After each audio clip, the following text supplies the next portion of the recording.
महाराष्ट्राचं अभिनंदन करावं, भारतीय जनतेचं अभिनंदन करावं, महाराष्ट्राच्या जनतेचं अभिनंदन करावं असा हा दिवस आहे. आपल्या संविधानाला 75 वर्ष पूर्ण होतं आणि त्यानिमित्त या सभागृहात चर्चा होते. किंबहुना या सभागृहाची निर्मिती ही संविधानाच्या माध्यमातून झाली आहे हे आपण कायम लक्षात ठेवलं पाहिजे. आमच्यासारख्या मागास वर्गातली पोरं या सभागृहात महाराष्ट्राच्या समस्या, देशातल्या समस्या मांडण्यासाठी येतात ही केवळ संविधानाची कृपा आहे म्हणून. नाहीतर ह्या देशातल्या जाती व्यवस्थेने आम्हाला कधी पुढेच येऊ दिलं नसतं. या देशाला स्वातंत्र्य मिळाले 1947 साली, पण या देशाला खऱ्या अर्थाने जोखाडातून बाहेर काढलं ते संविधानाने. आणि म्हणून संविधान हा फक्त चर्चेचा विषय नाही, तर तुमचा माझ्या या देशाचा तो आत्मा आहे. हा प्रवास सोपा होता का? संविधान आणणं सोपं होतं का? हा सगळा विचार केला तर मग या देशातल्या परंपरा, या देशातील जात व्यवस्था, या देशातील धर्मसत्ता, या देशातील पितृसत्ताक व्यवस्था, या सगळ्याचा विचार केल्यानंतर लक्षात येतं की एवढं सोपं नव्हतं. या सर्व देशाचा म्हणजे जातीचा विचार केला तर अनेक जाती, अनेक धर्म, अनेक पोटजाती, एवढी विविधता असलेला देश हा एकत्र ठेवला गेलाय तोच मुळे संविधानाने. स्त्रियांना अधिकार मिळाले ते देखील संविधानाने. नाही त्या स्त्रियांना भारतीय समाजामध्ये मोजण्याची पद्धतच नव्हती. इथं बाबासाहेबांची मेहरबानी आहे. जे बाबासाहेब त्यांनी जेवढ्या डिग्र्या घेतल्या, ते जे ज्या कॉलेजमध्ये गेले, London school of economics, Columbia university, तिथे शिकले. आणि ते जर तिथेच राहिले असते तर आज जगातला सर्वात श्रीमंत माणूस म्हणून ओळखला जाऊ शकला असता. पण माझ्या समाजाला जर मी परत गेलो नाही तर देशात कधीच न्याय मिळणार नाही. मला परत जावं लागेल आणि माझ्या समाज बांधवांसाठी लढावं लागेल म्हणून तो माणूस परत आला. आणि आल्यानंतर त्यांनी जे काही घडवलं ते हा देश कधीच विसरू शकत नाही. सार्वभौम समाजवादी धर्मनिरपेक्ष लोकशाही गणराज्य घडवण्याचा संकल्प आपण करतो. आपल्या लोकांना सामाजिक, आर्थिक, राजनैतिक न्याय देणे, विचार, अभिव्यक्ती, विश्वास, श्रद्धा व उपासना यांचे स्वातंत्र्य जपणे, दर्जाची संधीची समानता बहाल करणे, तसेच राष्ट्राची एकता व एकात्मता जपणारी बंधुता प्रवर्धित करणे हेच आपल्या संविधानाचं मूल्य आहे. हे ऐकायला पण बरं वाटतं. म्हणून संविधान हे पुस्तक किंवा कागदी दस्तऐवज कधीच मानत नाही. आणि म्हणून मी सुरुवातीलाच म्हटलं की तो आपल्या राष्ट्राचा आत्मा आहे. आत्मा. संविधानाशिवाय भारत ह्याचा विचारच आपण करू शकत नाही. 75 वर्ष झाली तर फक्त. विषमता बघितलेली माणसं आजही भारतात आहेत ना. आणि कोण म्हणतं जात व्यवस्था संपली? जाता जात नाही त्याला जात म्हणतात. गम की हर रात में चराग हुआ, दिल जला तो नया सुराग हुआ, हर तबाही में एक राह मिली, हर छलकती आंख में आग हुआ, दर्द बनकर जो साथ चलता रहा वही आकर मेरा दवा हुआ. म्हणजे खरं जे दुःख होतं त्या दुःखातनच आजची पहाट दिसते आम्हाला. संविधानाचा इतिहास खरं पहिलं संविधानाचा जर कोणी ठेवलं असेल हा संविधान तर 1928 साली मोतीलाल नेहरू आणि जवाहरलाल नेहरूंनी ठेवलं. काँग्रेसने संविधानाचा विचार पुढे आणला आणि मोतीलाल नेहरू कमिटी बनली. आणि मोतीलाल कमिटी नेहरू कमिटीमध्ये अध्यक्ष मोतीलाल नेहरू, सेक्रेटरी जवाहरलाल नेहरू झाले आणि पहिल्यांदा कॉन्स्टिट्यूशनचा ड्राफ्ट बनला. दोघही नावाजलेले ॲडव्होकेट होते. मोतीलाल नेहरूंची तर प्रॅक्टिस म्हणजे मोतीलाल नेहरू हे त्या काळचे सर्वात मोठे वकील होते. 1930 साली लाहोरच्या अधिवेशनामध्ये पहिल्यांदा महात्मा गांधी आणि जवाहरलाल नेहरू यांनी देशाला आव्हान केलं आणि पॉलिटिकल इंडिपेंडन्सचा पहिल्यांदा नारा 1930 साली दिला आणि 1928 साली आपण कॉन्स्टिट्यूशनची भाषा बोलायला लागलो. कोणाला आवडो न आवडो, संविधान हा काँग्रेसी विचारधारेची देण.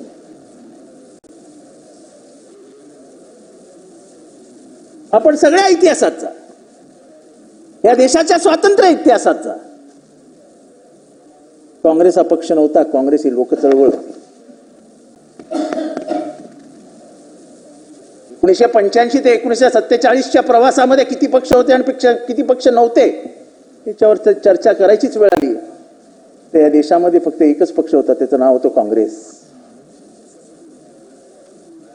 आणि तो विचार या देशाने स्वीकारला. काँग्रेस ही मोठ्या मनाची माणसं होती. काँग्रेसी विचार म्हणजेच मोठं मन.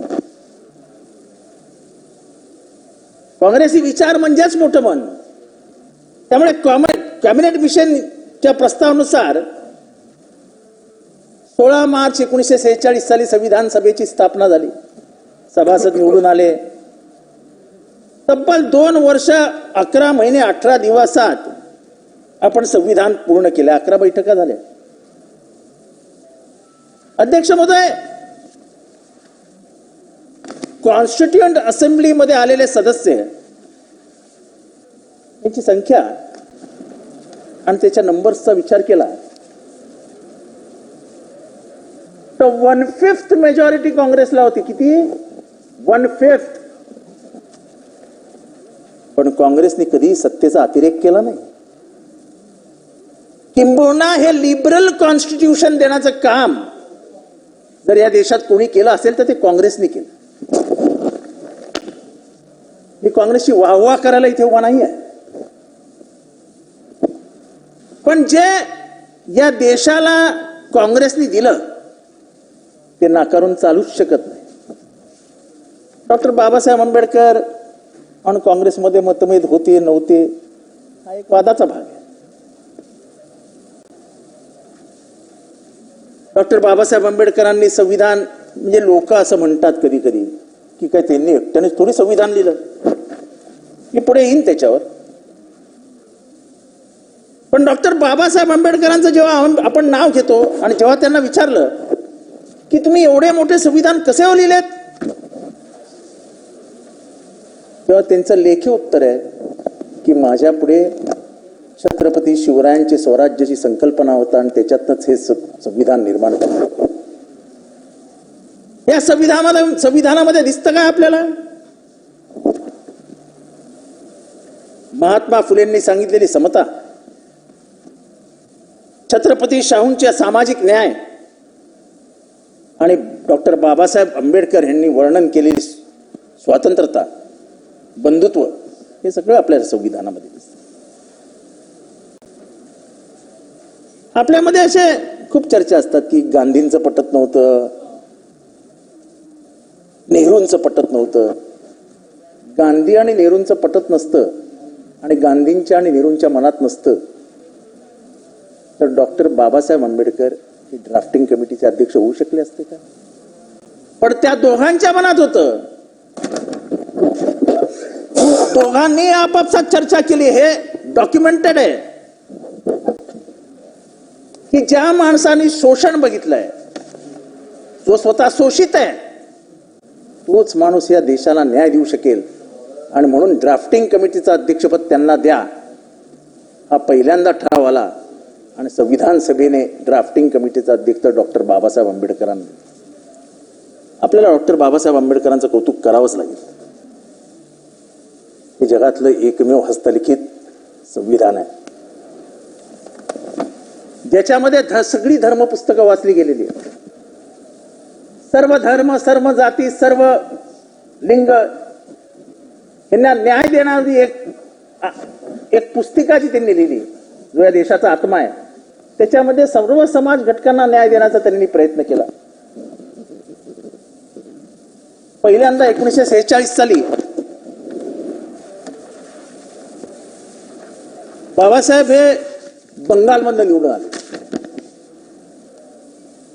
योगेंद्रनाथ मंडल नावाच्या एका सदस्याने राजीनामा दिला आणि बाबासाहेबांना त्याच्या जागेवर बांगलादेशमधून निवडून आणलं. आणि 1947च्या फाळणीनंतर बाबासाहेबांना जागाच नव्हती. अडचण झाली. कोण म्हणतो काँग्रेसने त्यांचा पराभव केला, असं केलं तसं केलं. डॉक्टर बाबासाहेब आंबेडकरांना संविधान सभेमध्ये आणलंच पाहिजे हा निरोप नेहरूंनी आणि गांधींनी पाठवला. मुंबईमध्ये जयकर, भुलाबाई देसाई या सगळ्यांची बैठक झाली आणि मुंबईतून डॉक्टर बाबासाहेब आंबेडकर यांना संविधान सभेवर पाठवलं. हा इतिहास कसा तुम्हाला पुसता येईल? आणि म्हणून जेव्हा मी आग्रहाने म्हणतो की संविधानाचा विचार हा पुढे आणला तो काँग्रेसी विचार होता, काँग्रेसचा लिबरल विचार होता, तेव्हा मला यत्किंचितही वाईट वाटत नाही, खंत वाटत नाही. कारण का जसं स्वातंत्र्याच्या चळवळीमध्ये काँग्रेसचं योगदान नाकारता येत नाही, तसं संविधानाच्या निर्मितीमध्ये काँग्रेसचं योगदान नाकारता येणार नाही. अध्यक्ष महोदय,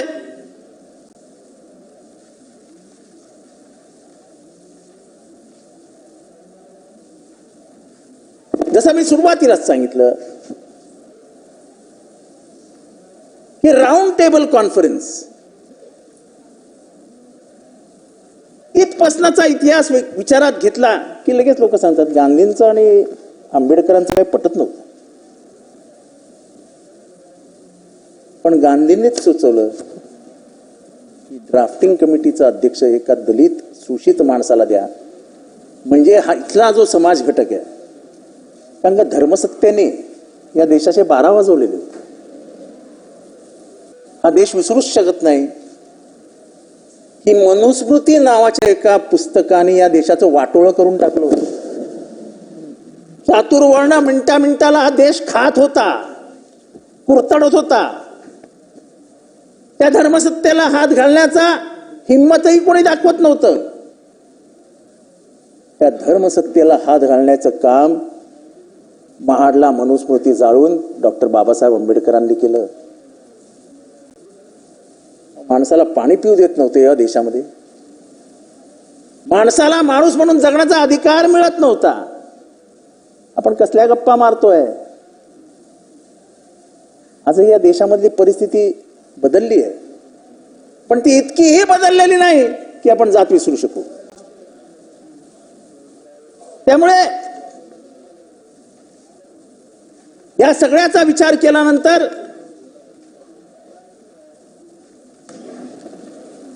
डॉक्टर बाबासाहेब आंबेडकरांचं योगदान आणि संविधान हे नातं आपल्याला तोडताच येणार नाही. मी जे मगाशी म्हटलं, मगाशी चर्चेच्या वेळेस आणि खूप वेळा हा ऑन रेकॉर्ड मला आणायचा आहे की मसुदा समितीमध्ये डॉक्टर बाबासाहेब आंबेडकर, गोपाळस्वामी अय्यंगार, के मुंशी, मोहम्मद सादुल्ला, BL मित्तर, DP खेतान, AK अय्यर असे सदस्य होते. आणि शेवटी याच्यातनं फक्त एकच सदस्य काम करत राहिले, बाकीचे सगळे निघून गेले. आणि हे मी म्हणत नाहीये. लेखन समितीचे ज्येष्ठ सदस्य TT कृष्णमाचारी यांनी जे 5 नोव्हेंबर घटना समितीत भाषण केलं ते TT कृष्णमाचारी म्हणतात, सभागृहाला कदाचित माहीत असेल की आपण निवडलेल्या 7 सभासदांपैकी एकाने राजीनामा दिला आणि त्याची जागा भरण्यातच आली नाही. एक सभासद मृत्यू पावला, त्याची जागा रिकामीच होती. एक अमेरिकेत गेले, ते परत आलेच नाहीत. चौथे सदस्य संसदिकांच्या कामात इतके गुंतून राहिले ते कधी संविधानाकडे बघायला आलेच नाही. 1-2 सदस्य दिल्लीपासून दूर होते, ते वयोमानानुसार कधी घटना समितीत बसायलाच आले नाही. शेवटी असे झाले की घटना तयार करण्याचा सर्व भार एकाच डॉक्टर आंबेडकरांवर पडला आणि त्याही स्थितीत ह्या माणसाने एकट्याने अख्ख्या जगातली सगळी पुस्तकं वाचत, स्वतःच्या हाताने लिहित हे संविधान पूर्ण केलं. 26 जानेवारी 1950 संविधान सभेला राज्यघटना बहाल करताना डॉक्टर बाबासाहेब आंबेडकर काय म्हणाले? केळकर साहेब, अध्यक्ष महोदय, सॉरी,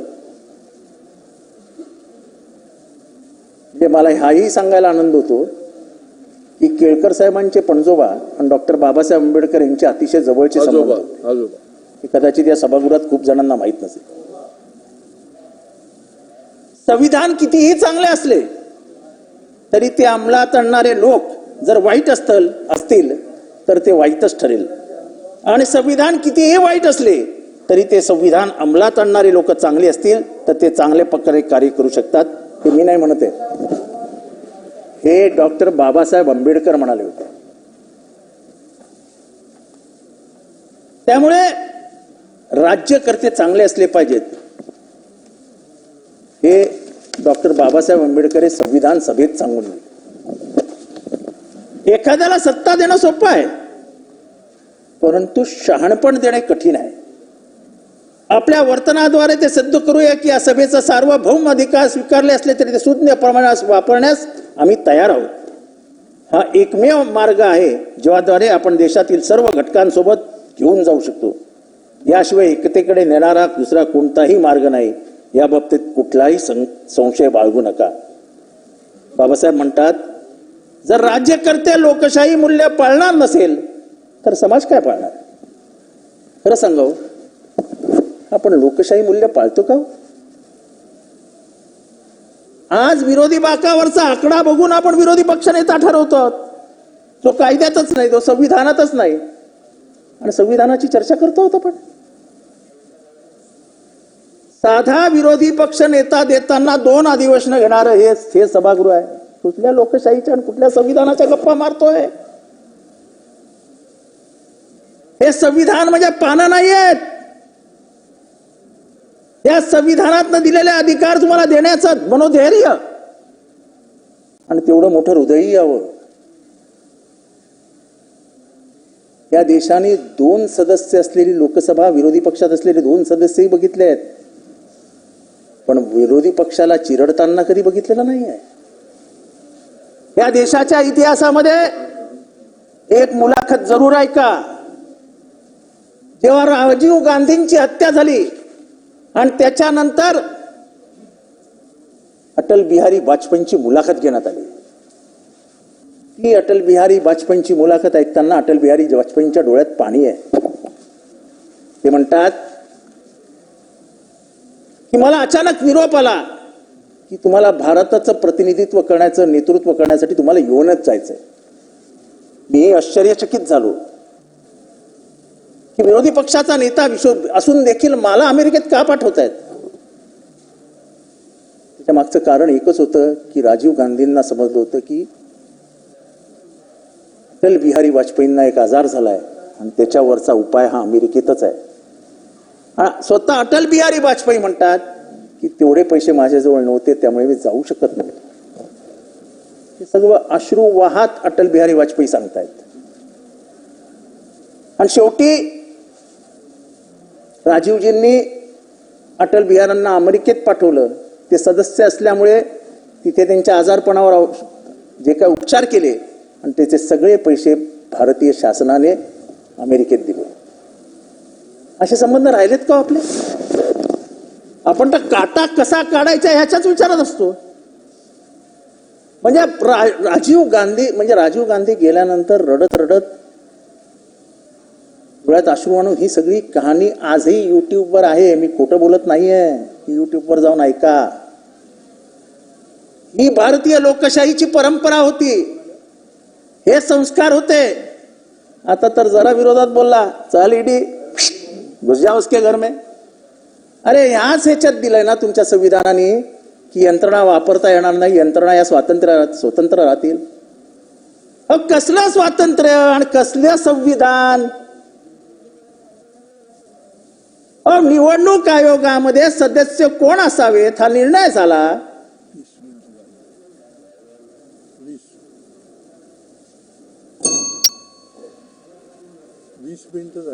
हा, थोडी 10 मिनिटं लागतील. नाही 10 मिनिटं साहेब. डॉक्टर बाबासाहेब आंबेडकरांबद्दल बोलतो, आपण संविधानाबद्दल बोलतो, आणि 8 संविधानाबद्दल वाजेपर्यंत चालवायचं मग प्रस्ताव. थोडं 10 मिनिटं द्या, 10 मिनिटं केळकर सर, 10 मिनिटं. तुमचे आजोबांचे मित्र होते, त्यांच्याबद्दल बोलतोय.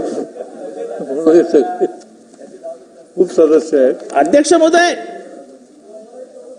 माझी लिंक तोडलीत अध्यक्ष महोदय, चांगल्या लिंक मध्ये आलो होतो. अध्यक्ष महोदय सांगावं मला, आपण केवळ विरोधात बोललो म्हणून लोकांचं आयुष्य उद्ध्वस्त करून टाकलो. आज मला म्हणजे त्यांचे तात्विक मतभेद असतील, मला आज मुख्यमंत्री महोदय जेव्हा बोलले की कोणाचं वैयक्तिक आयुष्य उद्ध्वस्त करू नका, हे त्यांच्या एक वाक्यावर मी त्यांना टाळ्या वाजवून स्वागत केले. भारतीय राजकारणामध्ये जी नवीन 2014 पासून परंपरा सुरू झाली की एखाद्याचं आयुष्यच उद्ध्वस्त करून टाकायचं, मग त्याच्या मागे पाहिजे त्या एजन्सी लावून टाकायचं. पोलिसांचा तर वापर असा करतात की जसं काय पोलीस म्हणजे आपल्या घरचेच आहेत.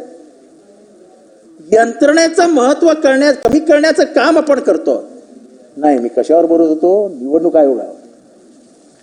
निवडणूक आयोगामध्ये विरोधी पक्ष नेता असावा, त्याच्यामध्ये देशाचे पंतप्रधान असावेत आणि सर्वोच्च न्यायालयाचे सर्व न्यायाधीश असावेत, असा निर्णय झाला. सर्वोच्च न्यायालयाने निर्णय दिला. बॅलन्स असावा. अशा यंत्रणेमध्ये एखादा माणूस जेव्हा निवडला जातो तेव्हा त्याचा कुठल्याही पक्षाशी संबंध नसावा, हा एकमेव हेतू होता. आपण काय केलं? आपण तो कायदा बदलण्यासाठी लोकसभेच्या सर्वसत्तेचा वापर करून तुम्ही कायदाच बदलून टाकलात आणि तिथे परत एका मंत्र्याला आणलात, म्हणजे इम्बॅलन्स क्रिएट केला. आणि निवडणूक आयोग इम्बॅलन्स झाल्यानंतर तिथे आलेल्या अध्यक्ष, म्हणजे जे कोण निवडणूक आयोगाचे अध्यक्ष होते, त्यांचं नाव मी काही घेणार नाही, त्यांनी जे काय प्रताप केले त्या देशाची लोकशाही वाचवण्यासाठी नाही, या देशाच्या लोकशाहीचा गळा घोटण्यासाठी आले होते.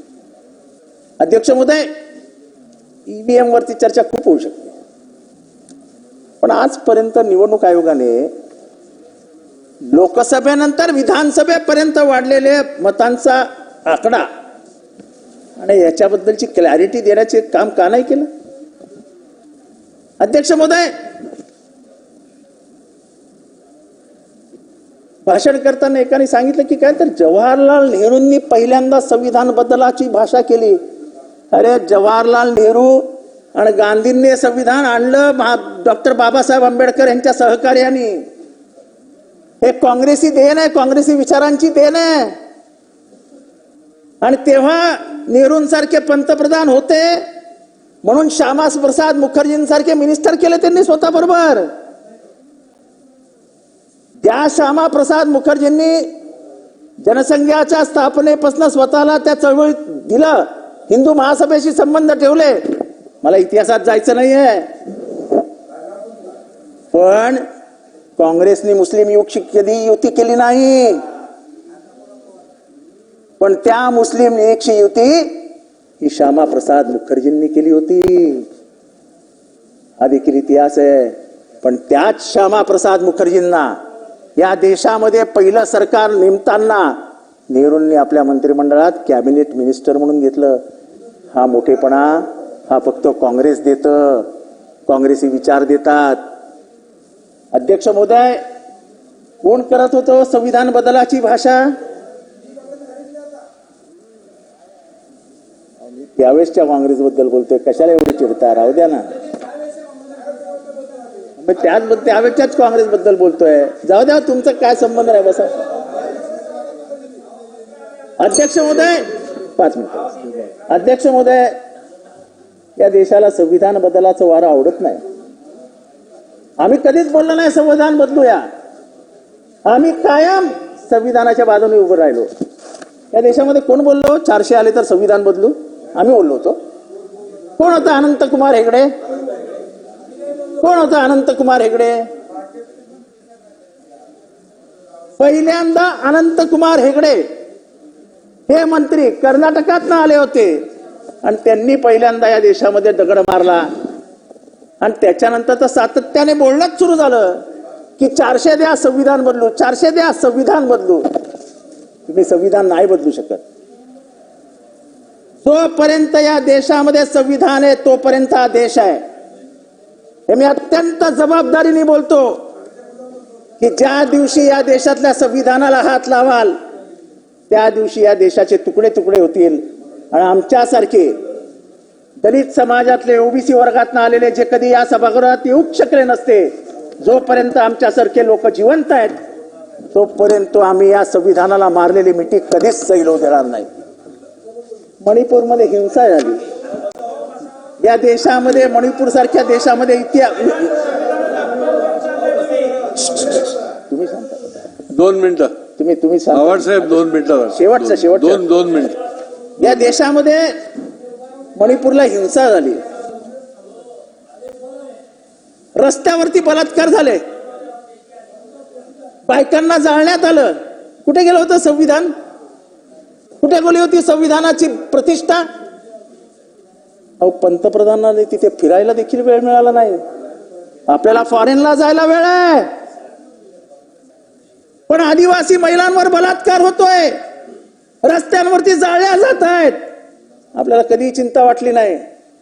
आणि म्हणून या संविधानाची प्रतिष्ठा जपणे म्हणजे फक्त दिल्लीत राहून भाषण करणे नव्हे, तर इथल्या शेवटच्या माणसाला न्याय मिळाला पाहिजे. डॉक्टर बाबासाहेब आंबेडकरांचं स्वप्न पूर्ण करणं म्हणजे संविधानाची प्रतिष्ठा राखणं आहे.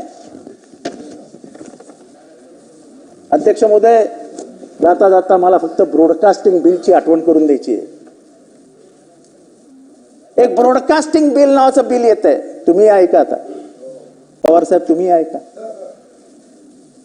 तुमचे सगळे ट्विट्स, तुमच्या सगळ्या सोशल मीडिया पोस्ट, तुमचे सगळे फेसबुक,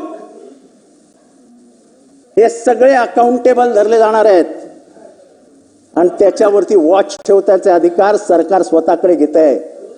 त्यालाच ब्रॉडकास्टिंग बिल म्हणतात. अरे, आम्हाला राईट टू प्रायव्हसी आहे. अभिव्यक्ती स्वातंत्र्य नावाची गोष्ट आम्हाला सरकारने दिलेली आहे. मूलभूत अधिकारांनाच हात घालण्याचं काम तुम्ही करताय. तर साहेब, बोलणं सोपं आहे, बाहेर आल्यावर लयला वाट लागते हो. एकदा अध्यक्ष महोदय, आता पुढचं नाव मी पुकारणार आहे. अध्यक्ष महोदय, मला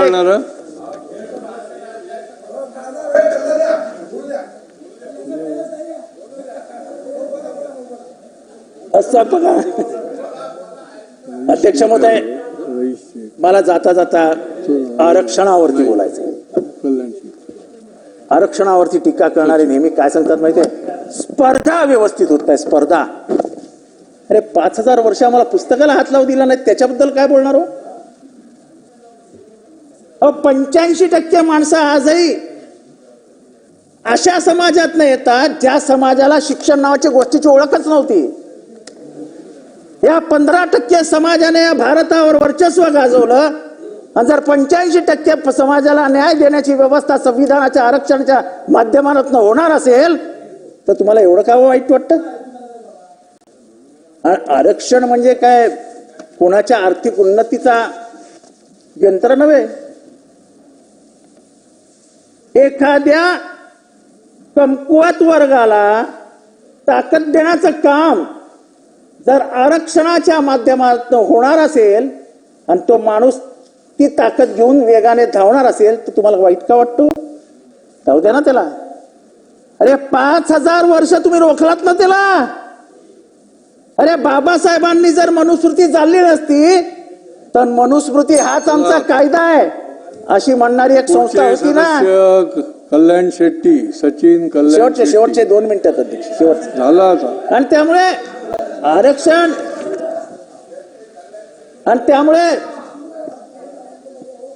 मला शेवटचं वाक्य बोलायचं आहे. शेवटचं. त्यामुळे सगळी भाषणं करत असताना मला एवढंच सांगायचं आहे की संविधान जपण्याची ते जपून ठेवण्याची जबाबदारी, हृदयाशी कवटाळण्याची जबाबदारी आपली आहे. जेव्हा जेव्हा या संविधानावर संकट येईल तेव्हा तेव्हा पक्षविनिवेश विसरून आपल्याला कामाला लागावं लागेल. जो कोणी बोलेल की आम्ही संविधान बदलण्यासाठी लोकसभेत जाणार आहोत त्याला लोकसभेत पाठवू नका. आणि भारतीय जनतेने 2024 साली तेच केलं. 400ची भाषा बोलणारे 240 वर आले. चला, त्याचं कारण धन्यवाद. एकच होतं सचिन की कल्याण तुम्ही शेट्टी. संविधान बदलण्याची भाषा बोललात. आणि अध्यक्ष म्हणून महोदय, आजच्या या अध्यक्ष महोदय, आजच्या या आपल्या